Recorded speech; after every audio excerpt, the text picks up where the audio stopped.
Vamos a presentar inmediatamente a Liliana Constante con el tema Teoría Jurídica de la Competencia, Perspectivas de la Regulación en América Latina. La doctora Constante es abogada de la Facultad de Derecho y Ciencias Sociales de la Universidad de Buenos Aires, doctora en Derecho Político, profesionalmente se ha desempeñado como asesora, letrada adjunta del Colegio Público de Abogados de la Capital Federal por concurso. Posteriormente fue asesora del área de presidencia del Consejo de la Magistratura de la Ciudad de Buenos Aires. Realizó una asistencia profesional en el Ministerio de Justicia y Derechos Humanos de la Nación, aplicada a la UIF, Asesoría Jurídica y Coordinación, y participó en el diseño de estrategias jurídicas en el área de la Secretaría de Planificación Estratégica y Acceso a la Justicia del Ministerio Público de la Defensa, entre otros cargos y otras obras también que ha publicado. Recibamos con un fuerte aplauso a Liliana Constante esta mañana. Bien, en el plano eminentemente dogmático, el derecho de la competencia, que es autónomo, es autárquico, es una categoría específica. ¿Dentro de qué rama podríamos ubicarla? No sé si esto inclusive lo podemos charlar tipo conversatorio. Como no tenemos demasiado tiempo, yo les adelanto cuál es mi posición. La posición que adopto académicamente frente al derecho de la competencia como parte del derecho del mercado, que yo diría los derechos en el mercado, es la de la relativa autonomía. Relativa autonomía que nos remite a la relativa autonomía entre la economía y la política. En general, los estudios de dogmática trabajan este tema de la autonomía frente, relativa o no, frente a las otras ramas del derecho. Cuando a mi criterio, y por suerte al de bastantes doctrinarios, también esta rama de estudio específica, de categoría específica, se debe complementar no solamente con el análisis sistémico del sistema jurídico, sino con particularmente con las relaciones de fuerza que operan en el mercado. Y ahí entramos en un tema clave de la dogmática, que es cuál es el objeto de este estudio y cuál es el interés jurídicamente tutelado. Entonces vamos a tener como dos vertientes, de las cuales tenemos vertientes pequeñas, pero digamos dos vertientes grandes. Una es la que va a seguir trabajando como el mercado como un sujeto de derechos al mercado, un sujeto de derechos, también de obligaciones, pero como un sujeto de derechos, y que el interés jurídicamente tutelado es el mercado per se. ¿Para qué? Para que el mercado funcione bien y no tenga distorsiones. La otra posición es la que pone en tela de juicio justamente cómo hablar del mercado en términos de un sujeto del cual el derecho se asuma que tiene una situación privilegiada a tal punto que tenemos que causarlo para que funcione bien y no tenga distorsiones. ¿Y por qué digo que esto se pone en tela de juicio? Y se pone en tela de juicio desde la práctica. Porque lo que desde el derecho, desde una visión del derecho, es una distorsión del mercado, desde la práctica del mercado, no solamente no es una distorsión, sino que es algo que lo aplauden, es algo para el cual los grupos hegemónicos, los grupos monopólicos, los grupos que se fusionan, los que hacen tercerización, propenden, y realmente lo propenden con todas las herramientas que tienen, que no solamente son las herramientas legales, sino que son lo que nosotros llamamos las mañas del mercado. las mañas del poder. La situación, por ejemplo, fíjense cómo ustedes, que trabajan en lo jurídico, entiendo que poniendo en lo jurídico, lo político, lo económico, lo sociológico, lo antropológico y sobre todo las relaciones de poder en un espacio y un tiempo, como ustedes van a tener que verificar en la práctica, pero sobre todo cuando empiecen a estudiar el tema, ¿de qué estamos hablando cuando hablamos sobre los derechos del mercado? Por ejemplo, a ver, para que quede claro, para no transformarnos los académicos y los prácticos y los operadores de la legislación en los niños bobos de la historia, o peor aún, en aquellos que reproducimos determinadas fantasías o ficciones o situaciones ficcionales en el estudio al estilo del topos uranos platónico. ¿Se acuerdan? Platón decía que había un topos uranos, un espacio donde estaba la justicia, ¿no? La justicia. Más o menos nosotros en nuestro país, el 8 de marzo, se celebró el Día Internacional de la Mujer. Por ejemplo, ¿quién no va a estar de acuerdo con eso? Obviamente. El tema es que estamos hablando de la mujer. ¿Y de qué categoría estamos hablando? ¿Por qué le ponemos algún aditamento para que sepamos de qué estamos hablando? Porque en nuestro país, por ejemplo, Julia Alzogaray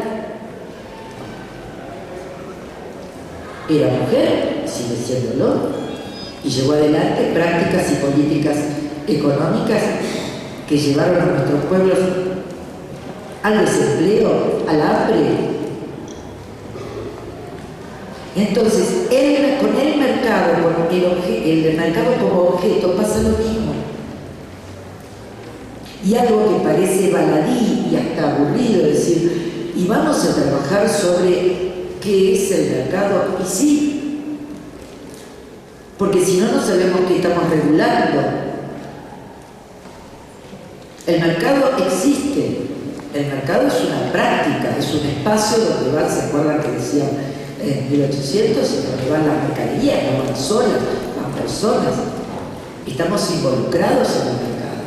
Si a mí me preguntan si me gustan las prácticas mercantiles a través de la lex mercatoria actual en el mundo globalizado capitalista, no me gustan para nada.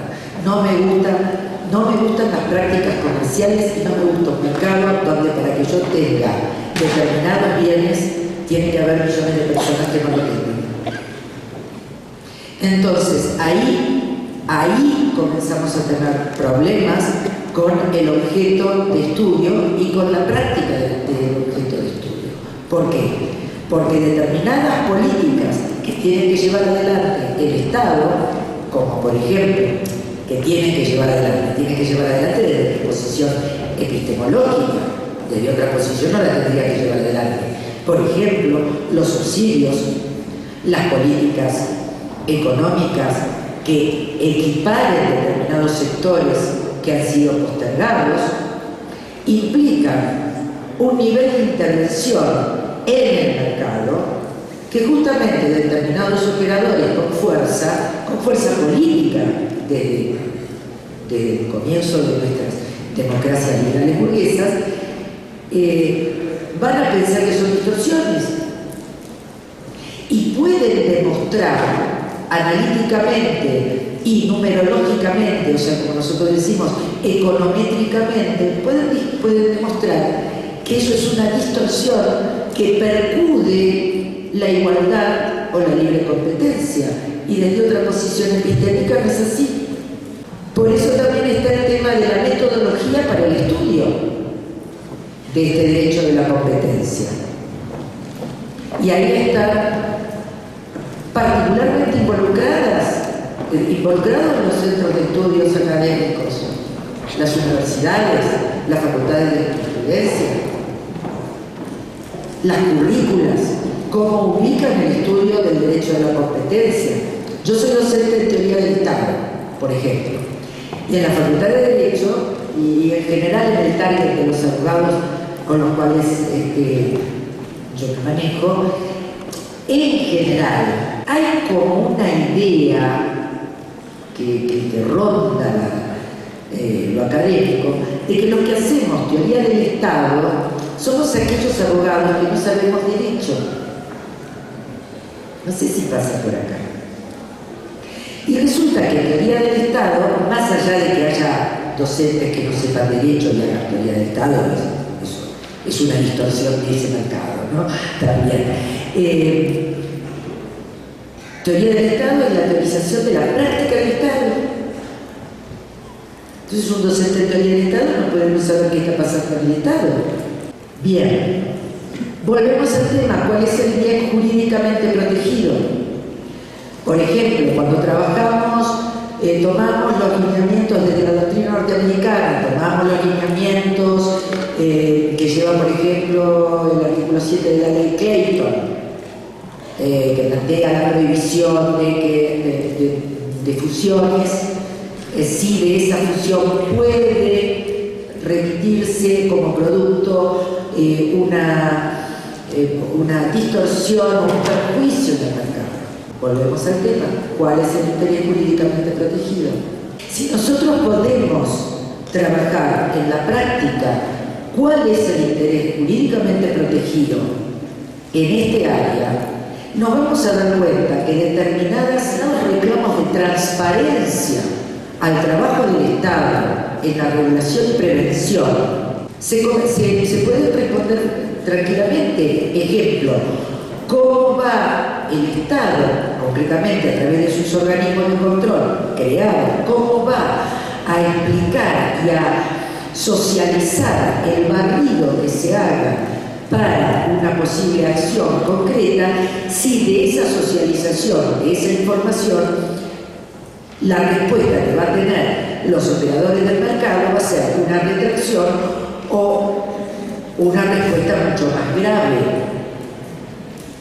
Entonces, es todo un cambio en la dirección de lo que nosotros estamos trabajando teóricamente. No se puede trabajar la legislación y la reglamentación sobre los derechos del mercado y la prevención de las distorsiones cuando están operando todavía, y a partir del denodado esfuerzo de los cambios que se suscitan en la región, están operando en lo político los operadores mercantiles. Y en lo político digo, por ejemplo, en la capacidad de maniobra que tienen en la judicatura, en la magistratura. En la Argentina tenemos la Ley de Defensa desde 1999, que ha dado un paso, fíjense, si es paradigmático o es paradójico. Nosotros tenemos esta Ley de Defensa que se sanciona en medio de un momento de hiper-neoliberalismo en Argentina. No se puede no estudiar esto desde las fuerzas concomitantes, concurrentes y contrapuestas que lograron que en 1994, en medio de este super avance, de segundo avance para la profundización de las políticas neoliberales, el primer avance, creo que todos ustedes lo saben, fue en 1996, con el golpe de Estado a la institucionalidad democrática constitucional, donde las políticas de terrorismo de Estado se llevaron adelante, junto con los otros países en la región, a efectos de instalar un modelo, pero particularmente a efectos de instalar un nivel de terror a futuro que limitara nuestra capacidad de creación y de revisión de esas institucionalidades previas que venían de unas democracias liberales donde los operadores económicos eran los que no solamente opinaban, sino tenían su representación política en la legislación y en la judicatura. Y esto no es un discurso, para que quede muy claro. Esto, lejos de mí, que yo esté haciendo un discurso académico con una bajada de línea marxista. Que quede claro. Lo describió en 1993 el presidente de los Estados Unidos en su alocución en la Asamblea General de la ONU. Vean su discurso, una maravilla. ¿Por qué? Porque en ese discurso, en septiembre de 1993, plantea, señores, el objeto de nuestra práctica va a ser la promoción y la protección de las democracias de mercado. Y eso es el poder. El poder es tener impunidad, impunidad inclusive, para describir aquello que nos cuesta repetir. ¿Y qué es lo que nos cuesta repetir? Que el concepto democracia de mercado se reproduce el concepto liberal de las mujeres acá que conocemos en la historia del derecho de familia, de la señora de fulano, donde en ese esquema ideológico la mujer, señora, quedaba hacia adentro de la casa organizando la economía familiar, los eventos, etc. Y el mercado, el señor que le daba los estipendios, era el que daba la letra de poder. Acá se les corre el velo. Y la tarea titánica de la cual yo hablaba al principio, y por eso me siento honrada que en estos seminarios me hayan convocado, obviamente, porque sé que mis posiciones, además, no es que sean de avanzada, no, son mucho menos que avanzadas. Mis posiciones vienen siendo luchadas desde el principio de la historia, que es la lucha por la igualdad, el reclamo por la igualdad. ¿Qué igualdad? La igualdad de trato y la igualdad de oportunidades. Lo que nosotros llamamos regulación de la libertad de mercado desde esta posición es la prevención de la actividad del mercado que atente contra esa igualdad de trato y de oportunidades y que atente, y ahí está el punto epistémico de corrimiento, y que atente contra la igualdad irrestricta en el acceso al producto social de individuos, grupos, en lo privado y en lo público. Lo que nosotros vamos a trabajar en temas de derechos del mercado es un área jurídica en donde tenemos desde el Estado, vamos a tener que revisar cómo ha venido operando el mercado, pero no desde aquellas instituciones que conocemos, la fusión, el abuso de poder, la situación de la posición dominante, el abuso de esa posición dominante, sino de ver que el mercado existe. Y como el tema de la globalización, los movimientos antiglobalización. No se puede ser antiglobalizador. Lo que tenemos que direccionar para aquellos que no nos gusta esta globalización es direccionarlo para que haya otro tipo de globalización. Y ese es el gran desafío de la región también. Si no, los próximos expositores seguramente van a trabajar con procedimientos. Pero, por ejemplo, ¿cómo nosotros, desde el Estado, vamos a poder trabajar desde la realidad del objetivo que tenemos en el derecho derechos del mercado y derechos de la competencia, cuando la competencia desleal, las sociedades hegemónicas, monopólicas, siguen teniendo el control de las medidas cautelares en muchas legislaciones? Nosotros en Argentina estamos en este momento con un caso, bueno, que lo deben conocer, paradigmático, que es el de la ley de medios, 4 años que está parada. ¿Por qué? Porque se ha hecho uso de una herramienta jurídica que es obvio, nadie puede quitar una herramienta de igualdad social como es la de la medida cautelar. El tema es que esas distorsiones que nosotros planteamos que hay en el mercado, esas distorsiones, que yo digo que para los grupos hegemónicos no son distorsiones, obviamente, son las que plantean, las que tienen, operando en lo jurídico, en lo político, en las cámaras de representantes, en el Poder Judicial.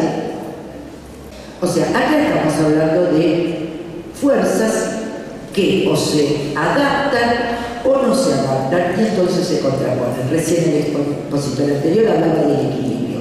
Por supuesto que todos apuntamos al equilibrio. Cuando nacieron nuestras democracias, cuando hablamos de Toynbee, el equilibrio entre igualdad y libertad, ¿cómo no lo vamos a propiciar? El problema no es cuando hay equilibrio. El problema es cuando no hay equilibrio, ¿hacia dónde vamos? ¿Cuál es la decisión epistémica? Si vamos a propiciar en ese desequilibrio la igualdad o la libertad. La igualdad de quiénes y la libertad de quién. En un momento donde el globo terráqueo, además de estar cayéndose por la cantidad de oprobios que ha hecho el hombre con la naturaleza, ve en determinados circuitos una recuperación de la lucha por la igualdad, la transparencia, la eficiencia dentro del marco de democracias de base de libertad. Y ahí está el punto nodal. Si nuestras legislaciones van a seguir teniendo dentro de la legislación algunas aristas que todavía permitan, que puedan permitir la eficiencia y la competitividad, pero que permitan el lugar dominante frente a cientos de miles de espacios que quedan en desigualdad permanente, bueno, entonces mejor no hablemos de derechos del mercado, hablemos solamente del poder del mercado. No hablemos del derecho de la competencia, que ya de por sí es una ficción. Y eso tiene que ver con el objeto y la dogmática del derecho de la competencia. No es algo que se vea en el topos uranos, sino en la práctica cotidiana. Y esta es una lucha titánica en la cual están involucrados muchos de los gobiernos de la región, a los cuales apoyamos, y termino haciendo extensivo a ustedes que esta lucha también denodada, de debate, cuando hablo de lucha estoy hablando de debate, se debe profundizar en momentos como los actuales, en donde la muerte del gobernante Chávez, unida a los golpes de Estado que ha habido en la región, recién estábamos hablando sobre el Paraguay, que todavía está en veremos con el tema de la ley de competencia, implica que hay que renovar la creatividad en las estrategias para llegar a buen puerto. Muchísimas gracias y espero que haya sido